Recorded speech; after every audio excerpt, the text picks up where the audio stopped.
कांग्रेस से छलावा बताई रही राहुल गांधी, प्रियंका गांधी को आपने सुना, गौरव गोगोई को आपने सुना।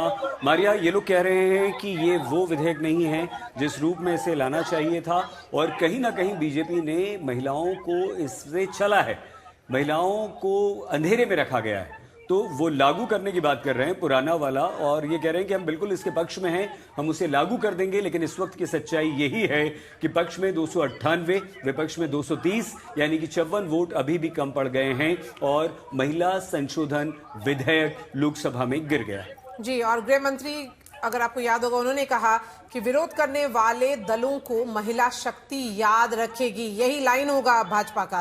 बीजेपी यही लाइन लेकर के अब आगे इस चुनाव में जाएगी। 2 राज्यों में चुनाव चल रहे हैं, तमिलनाडु और बंगाल में, जहां पर महिला वोट बैंक बहुत ही अहम वोट बैंक है और भाजपा की कोशिश रहेगी कि उसमें से कुछ भी नंबर अगर उनके पक्ष में वोट करता है तो शायद परिणाम बदल सकते हैं। मारिया, मुश्किल भी होगा कांग्रेस को समझाना आम लोगों को काफी मुश्किल हो जाएगा कि आपने इसका विरोध क्यों किया।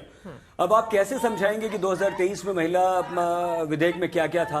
बहुत सारी प्रतिक्रियाएं हमें यहाँ पर मिल रही हैं, हम जल्दी जल्दी आपको सुनवा देते हैं, फिर चर्चा की शुरुआत करेंगे।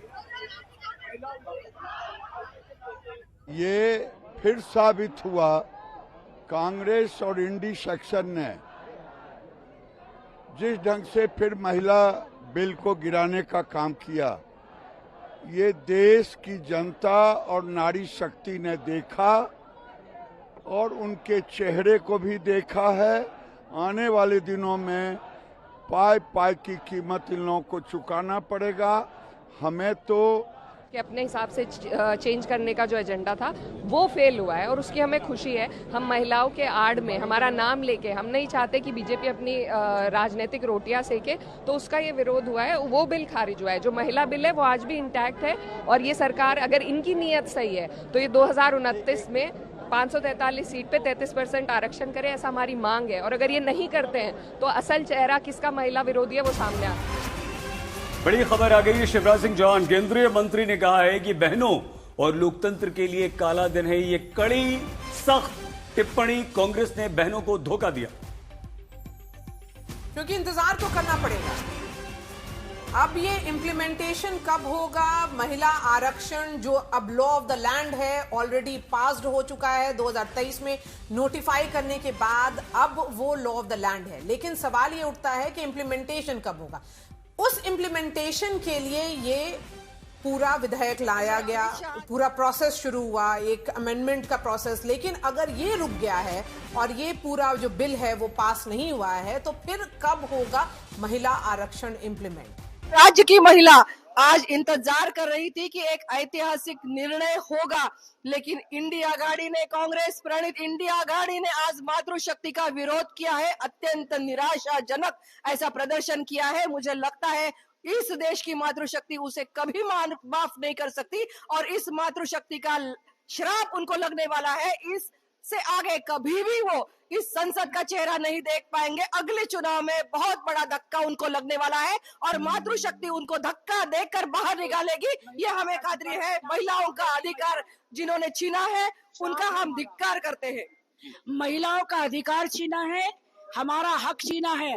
महिलाएं उनको श्राप देती हैं और जब चुनाव में वो जाएंगे तो उसका परिणाम उनको भुगतना पड़ेगा, क्योंकि प्रधानमंत्री नरेंद्र मोदी जी की लोकप्रियता को विपक्ष और कांग्रेस पार्टी पचा नहीं पा रही है, राहुल गांधी पचा नहीं पा रहा है। उन्होंने आधी आबादी को उनका हक दिया था और महिलाओं के चेहरे पर खुशी थी।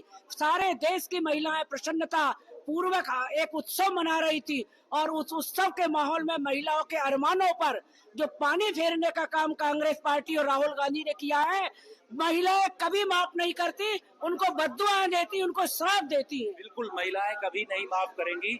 इस तरीके की बात जो है तमाम जो यहाँ पर बीजेपी के सांसद हैं इनके द्वारा यहाँ पर किया जा रहा है और ये लोग धरना प्रदर्शन लगातार इनके द्वारा संसद परिसर में किया जा रहा है और सभी सांसद जो है यहाँ और बड़ी खबर इस समय आ गई है। अखिलेश यादव का ट्वीट आ गया है। फरेबी गाड़ी फिर थमी रह गई।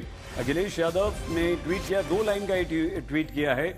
अब ये कहेंगे कोशिश में कमी रह गई, एक शेर बना दिया है, राइम कर दिया है। फरेबी गाड़ी फिर थमी रह गई, अब ये कहेंगे कोशिश में फिर कमी रह गई। जी, अखिलेश यादव ने बहुत ही जम करके विरोध किया है अखिलेश यादव की बात सुनते हैं।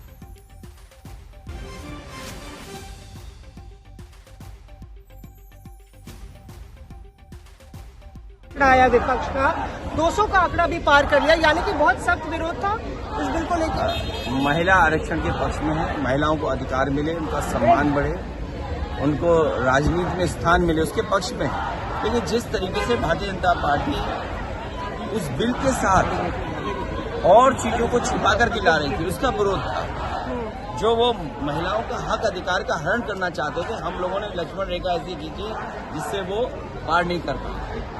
50% की बात हुई तो उसमें सहमति शायद बन गई, लेकिन डीलिमिटेशन को लेके आप लोग नहीं, डीलिमिटेशन, क्योंकि अगर महिला आरक्षण तो पहले से उसका बिल पहले ही पास हो चुका है। आज डीलिमिटेशन किसी साजिश के साथ आप लाना चाहते थे, षड्यंत्र के साथ लाना चाहते थे। आप सेंसस के कौन से आंकड़े रखना चाहते हैं? जब सेंसस चल रहा है, सेंसस पूरा हो जाए, उसके बाद मैं समझता हूँ अगर इस बात को आगे बढ़ाते तो शायद सब पक्ष में होता। क्या ये टर्निंग पॉइंट है आपको लगता है? क्योंकि शायद ही विपक्ष की ऐसी एकजुटता देखी गई है और एक बड़ा कदम था ये सरकार का, सियासत का टर्निंग पॉइंट है क्या? विपक्ष साथ है और अच्छी बात है कि हमारे साथ जितने लोग रहे वो इधर उधर नहीं थे।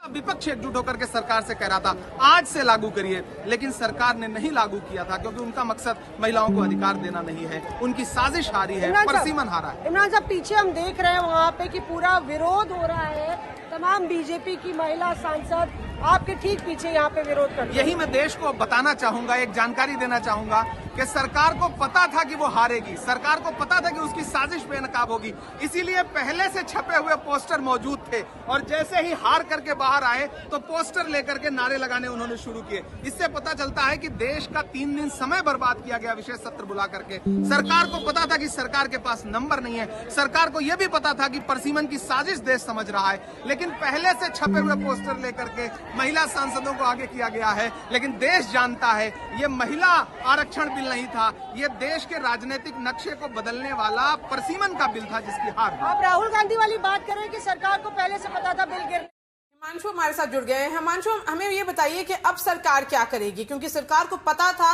कि उनके पास नंबर्स नहीं है, उनके पास आंकड़े नहीं है और ये जो संविधान संशोधन बिल है जो लोकसभा में आया था वो पारित नहीं होगा, वो गिरेगा।